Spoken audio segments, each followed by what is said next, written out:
সময়টা ছিল 2017 সাল 14 জুন। ঘড়ির কাঁটায় রাত 12:54। গোটা লন্ডন শহর যখন নিস্তব্ধ নীরব হচ্ছিল, ঠিক সেই সময় কেউ কি কল্পনা করতে পেরেছিল লন্ডন শহর একটি দুঃস্বপ্নের শিকার হতে যাচ্ছে?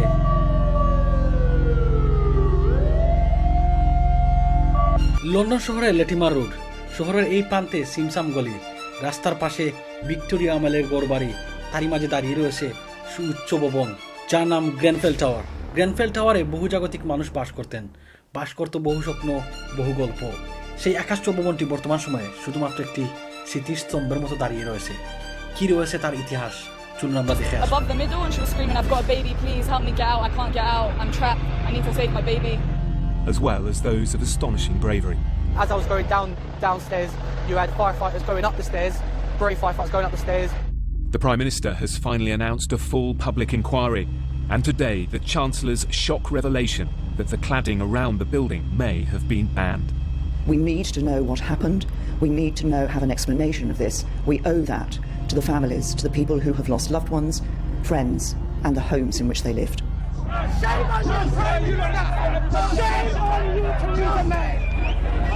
Now, with protests on the streets at the government's response, there is growing evidence this tragedy is turned. 2017 সালের 14 জুন রাত 12:54। গোটা শহর যখন নিস্তব্ধ, তখন গ্রেনফেল টাওয়ারের চতুর্থ তলায় আগুন ছড়িয়ে পড়ে।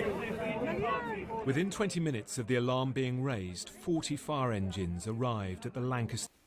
তখন শহরে অন্য প্রান্তে কিছু মানুষ হয়তো গভীর ঘুমে আচ্ছন্ন, কেউ হয়তো ইফতার পরবর্তী ক্লান্তি দূর করার জন্য শুয়েছিলেন, কেউ হয়তো পরিকল্পনা করছিলেন পরবর্তী দিনের কাজকর্ম নিয়ে।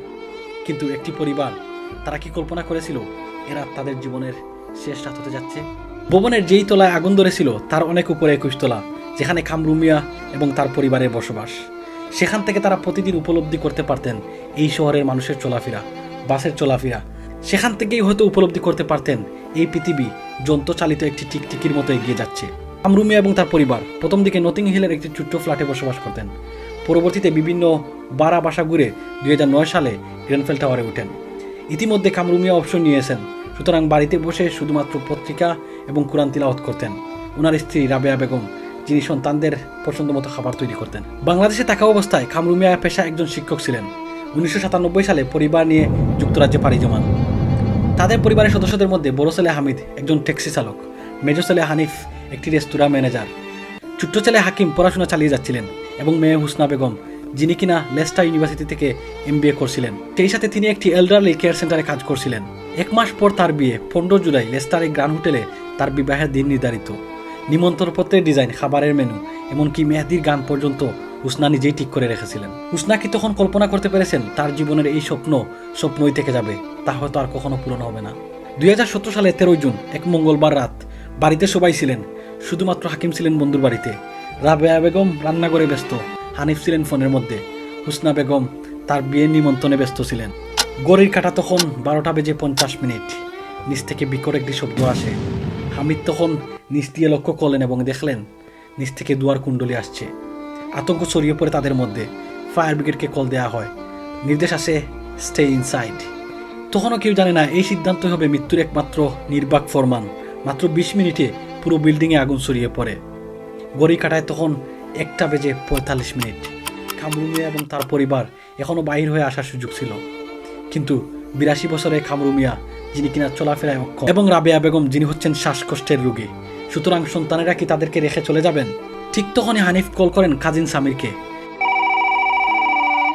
ভাই, আমরা আটকা পড়েছি, মা বাবাকে নিয়ে অপেক্ষা করছি, হয়তো এটাই আমাদের শেষ। আর যখন 3:08 হাকিমের ফোনে বোন হুসনার শেষ ফোন কল।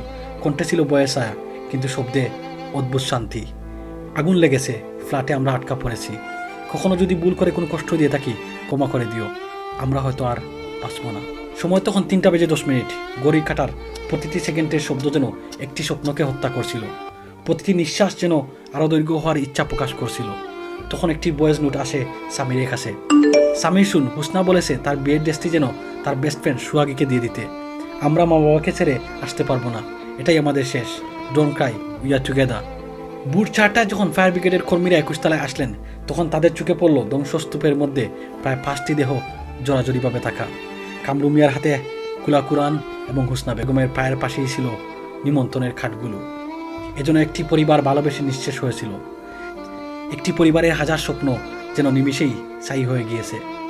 নিহতরা ছিলেন বাংলাদেশি বংশোদ্ভূত ব্রিটিশ নাগরিক কামরু মিয়া এবং রাবেয়া বেগম এবং তাদের 3 সন্তান হানিফ, হামিদ এবং হুসনা বেগম। পরিবারটির হাতে অন্তত 1 ঘন্টা সময় ছিল পালানোর জন্য। রাত 1:45 পূর্ব পর্যন্ত নিচে নেমে আসার সুযোগ ছিল, কিন্তু রাবেয়া বেগম অসুস্থ, কামরু মিয়া প্যারালাইসিস, চলাফেরায় অক্ষম। সেজন্য সন্তানেরা সিদ্ধান্ত নিয়েছেন এদেশে একসঙ্গে এসেছেন, সুতরাং একসঙ্গেই যাবেন। হুসনা, হানিফ, হামিদ তারা চাইলেই বাহির হয়ে আসতে পারতেন। তাদের জীবনের কত কিছু বাকি ছিল, তাদের কেরিয়ার, বিয়ে, ভবিষ্যতের স্বপ্ন, কিন্তু পারিবারিক ভালোবাসা তাদের কাছে মুক্তির চেয়ে পবিত্র ছিল।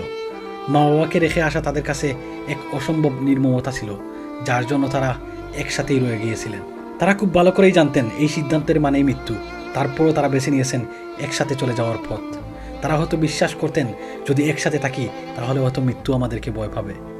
সেদিন গ্রেনফেল টাওয়ারের অগ্নিকাণ্ডে প্রায় 72 জন মৃত্যুবরণ করেন, যা দ্বিতীয় বিশ্বযুদ্ধের পর যুক্তরাজ্যের সবচেয়ে বড় আবাসিক অগ্নিকাণ্ড। সরকারি তদন্তে building regulation, fire safety guideline এবং হাউজিং কাউন্সিলের গাফলাতি বেরিয়ে আসে। হুসনা ও তার পরিবারের মৃত্যু সেই ব্যর্থতার এক নির্মম প্রতীক। এই গল্প একটি ট্র্যাজেডি নয়, এটি একটি ভালোবাসার মহাকাব্য, যেখানে একটি পরিবার জীবনের শেষ মুহূর্তে একে অপরকে ছেড়ে যাননি, একসাথে মৃত্যুকে গ্রহণ করেছেন, যেন মৃত্যুর মধ্যে জীবনের পূর্ণতা খুঁজে পান। হাকিম প্রতি শুক্রবার কফি হাতে নিয়ে লেটিমার রোডের বেঞ্চে গিয়ে বসেন, বাবাকে নিয়ে স্মৃতিচারণ করেন।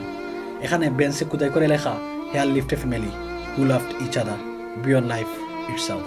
আমরা ইতিহাসের একদিক দেখলাম, যেখানে ইতিহাসে একটি পরিবার অমর হয়ে রয়েছেন। এখন আমরা ইতিহাসের অন্য দিকটি দেখব, যেখানে একজন মা শুধুমাত্র একটি আইফোন ক্রয়ের জন্য নিজের শিশু বাচ্চাকে বিক্রি করে দিয়েছেন। কয়দিন আগে বেচাস? বৃহস্পতিবারে বিক্রি করে কি কি কিনছেন?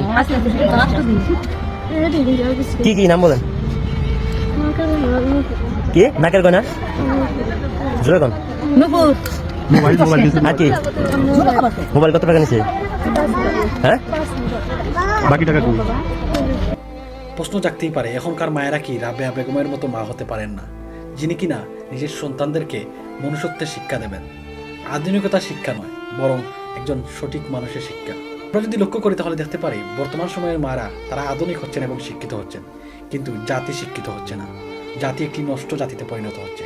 কিন্তু পূর্ব যুগের মারা, যারা কিনা শিক্ষিত ছিলেন না আধুনিক, কিন্তু তাদের সন্তানেরা একটি উন্নত জাতিতে পরিণত হয়েছিল, যাদের মধ্যে ছিল মনুষ্যত্ব, যাদের মধ্য থেকে এসেছেন কাজী নজরুল ইসলাম, কবি আল মাহমুদ, রবীন্দ্রনাথ ঠাকুরের মতো জ্ঞানীগুণী ব্যক্তিবর্গরা। কিন্তু বর্তমান সময়ে আপনি ঠিক কতজন জ্ঞানীগুণী ব্যক্তি আপনি দেখতে পারবেন আমাদের দেশে রয়েছেন? শুধুমাত্র অপসংস্কৃতিতে ভর্তি আমাদের দেশ। প্রতিনিয়তই আপনি অন্যায় অনাচার দেখতে পাবেন, এর জন্য প্রতিবাদকারী একজন সঠিক মানুষ আপনি দেখতে পাবেন না। আমরা হয়তো সবাই নেপোলিয়নের কথা বলে গেছি, যেখানে তিনি বলেছিলেন, আমাকে একজন শিক্ষিত মা দাও, আমি একটি শিক্ষিত জাতি দেব। অর্থাৎ এখানে তিনি বোঝাতে চেয়েছেন শিক্ষিত মায়েরা সন্তানের জীবন গঠনের জন্য গুরুত্বপূর্ণ ভূমিকা পালন করেন। ঠিক তেমনইভাবে আমাদের দেশের বৃদ্ধাশ্রমের সংখ্যা দেখলে আপনি বুঝতে পারবেন বর্তমান সময়ে আমাদের দেশের মা এবং বাবারা কি পরিমাণ নির্যাতনের শিকার হচ্ছেন পরিবারের সন্তানদের কাছ থেকে। এরকম ঘটনা আমরা বর্তমান সময়ে অহরহ দেখতে পারি। তাহলে প্রশ্নও রাখতে পারে, আমাদের সমাজে শিক্ষার কি অভাব রয়েছে, নাকি বর্তমান শিক্ষা সেই শিক্ষা নয় যে শিক্ষা নেপোলিয়ন বলে গিয়েছিলেন, নাকি সেই মায়েরা শিক্ষিত হচ্ছেন কিন্তু শিক্ষার অর্থ বুঝতে পারছেন না, মনুষ্যত্বের অর্থ বুঝতে পারছেন না। বন্ধুরা, বর্তমান সময় দাঁড়িয়ে শুধুমাত্র আধুনিকতার নাম ব্যবহার করে আমরা যে ধরনের অপসংস্কৃতি আমাদের দেশে ঢুকানো হচ্ছে, এতে করে আমরা পেতে যাচ্ছি একটি নষ্ট জেনারেশন, যাদের মধ্যে না রয়েছে সমাজের প্রতি ভালোবাসা, যাদের মধ্যে না রয়েছে দেশের প্রতি ভালোবাসা, যাদের মধ্যে না রয়েছে স্বজনের প্রতি ভালোবাসা। বর্তমান সময়ে এসে এটি একটি বড় সমস্যা হয়ে দাঁড়িয়েছে আমাদের দেশ এবং সমাজের জন্য। সুতরাং এর থেকে বাহির হওয়ার একমাত্র একটি পথ হচ্ছে পারিবারিক শিক্ষা এবং ধর্মীয় শিক্ষা। সুতরাং প্রতিটি পরিবার তাদের সন্তানদেরকে অবশ্যই পারিবারিক শিক্ষা এবং ধর্মীয় শিক্ষা শিক্ষিত করতে হবে। বন্ধুরা, আজকের মতো এখানেই, পরবর্তী অন্য কোনো ভিডিওতে দেখা হবে। সে পর্যন্ত ভালো থাকুন, সুস্থ থাকুন। আসসালামু আলাইকুম।